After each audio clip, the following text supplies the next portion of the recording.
Javier Morales, age 27. You said you need. That's it. We know where we're from. Where are you from? Oakland, California. Born and raised. Yeah.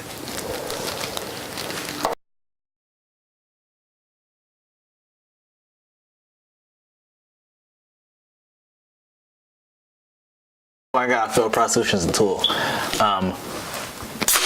Of course, we would want women to do other things, but I mean, at the end of the day, a person has to move in a way that they feel they need to move for them to get further.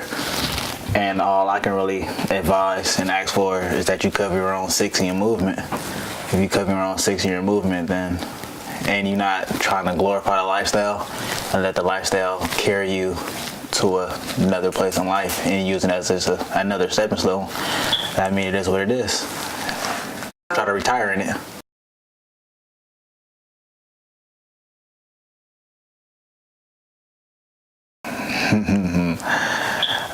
Of course, yes, because it's illegal. Like, that's a given. It's illegal.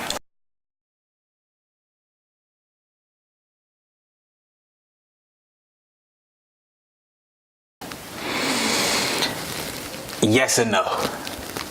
Yes and no. I feel it should be legalized, but at the same time, in certain situations, because of saturation due to time from generations, then I am content with it being remaining the way it is.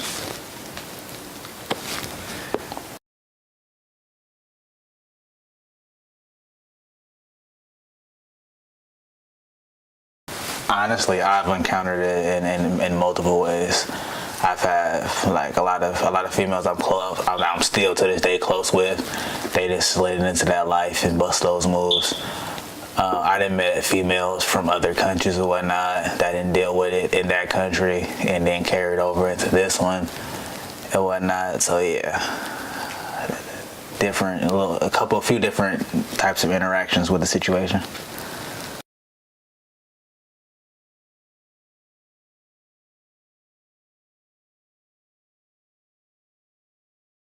Every last one of those variables, to be honest. I would say the first time I was introduced to it, I want to say I was a youngster. I had to be like 19 years old. I was with my OG in the hood and whatnot. He was putting me on some games, so I was a little situation and whatnot. And we slid to what fucking city was it? We slid to somewhere up north, somewhere like in the Solano County area and whatnot.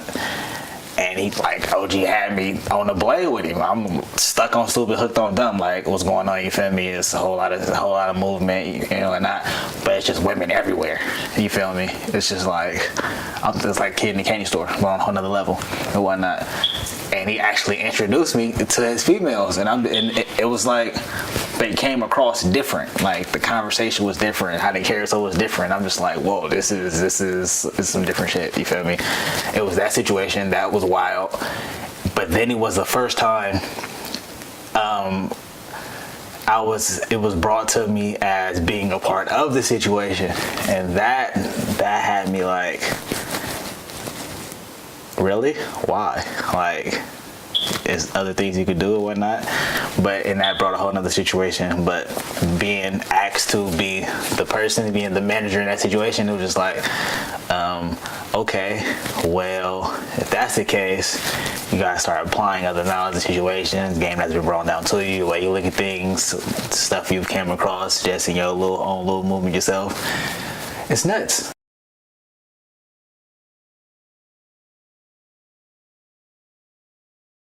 By game, I mean information on the topic, necessary, needing information on the trafficking of women.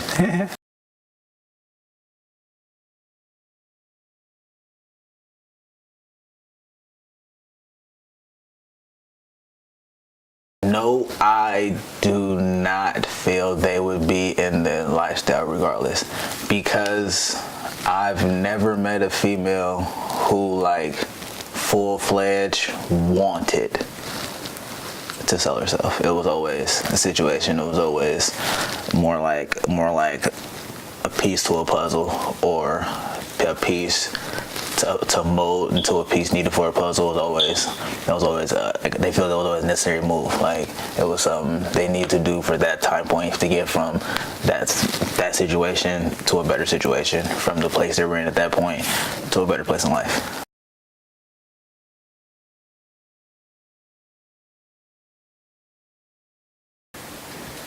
Yes, I have met a female. Actually, I have met a handful of females that got to where they want to get to, and in dealing with prostitution and whatnot. Even though prostitution was the only thing they were doing, but that was definitely a piece of their puzzle, to where later on down the line, I would say it was definitely different time spans, but definitely over, at least after a year, coming back around, running back into them, they definitely was on the same thing. They definitely was definitely doing what they talked about doing that years and times before. So that's why in situations like that, I couldn't be mad. I'm like, well, you did what you had to do. You got to where you need to get to. Now that's in the past. Continue to make moves.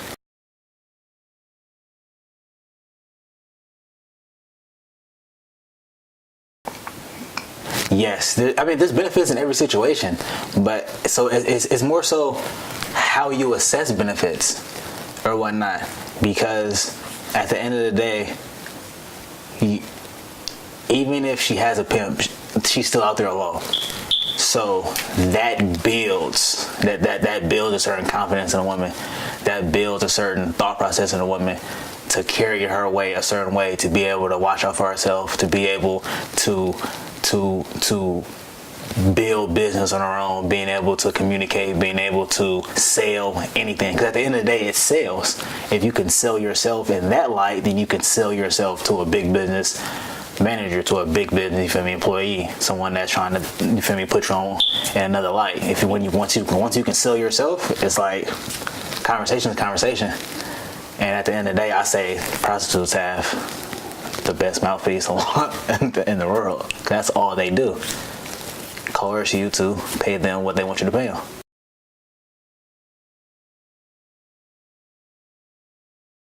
It's definitely disadvantages to prostitution. I mean, of course, health issue, the protection issue and whatnot. People that don't know how to deal with the situation in the correct ways. People that don't listen. So it's definitely disadvantages. Like I say, you're constantly watching your back. You're constantly on the move and whatnot. And plus, nothing in that profession is promised. So the fact that nothing is promised and you're always continuing to second guess the next situation, that can put stress on a person. You feel me? That can build a mental block, can build a cloud and whatnot. So it's definitely disadvantage on it. But it's all based off, you feel me, how you weigh the pros versus the cons.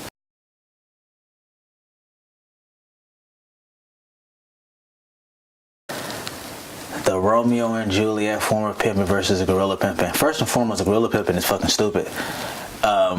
It's stupid. It's not needed. It saturates the game. And honestly, if you feel you need to talk that left field to a woman or put your hands on her for that reason, then y'all need to just separate yourself, because that's ridiculous. Because at the end of the day, that's not how pimping started. The whole Romeo and Juliet thing, now see that has actual title, that pisses me off, because when you think about original pimping in the 60s and 70s, like, how was that orchestrated? You feel me? You know what I mean? The pimp, and he had, you know what I mean, however many females he had, but he had, quote unquote, his bottom bitch. That was his woman. Like, everyone knew, like, it was nothing you could do or say to her in left field, and you didn't have to hear her breath. That's original pimping.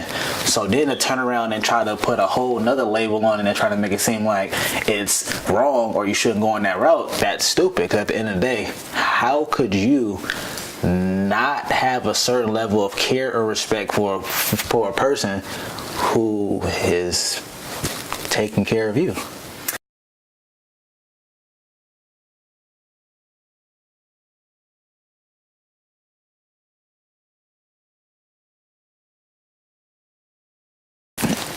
the misconceptions of sex trafficking is when people are always thinking like you're abusing the women. When people are always thinking that you're forcing a woman to do it, or she's putting herself in a position she doesn't want to be in, or she's in a place she doesn't want to be in. Like, those are misconceptions. It's definitely a misconception to women thinking they can retire and the shit. Like, it's like something that's just longevity. That's just like telling a nigga, you feel me, he can sell dope his whole life. Like, come on now, it's not gonna happen. Like, you have to have another plan.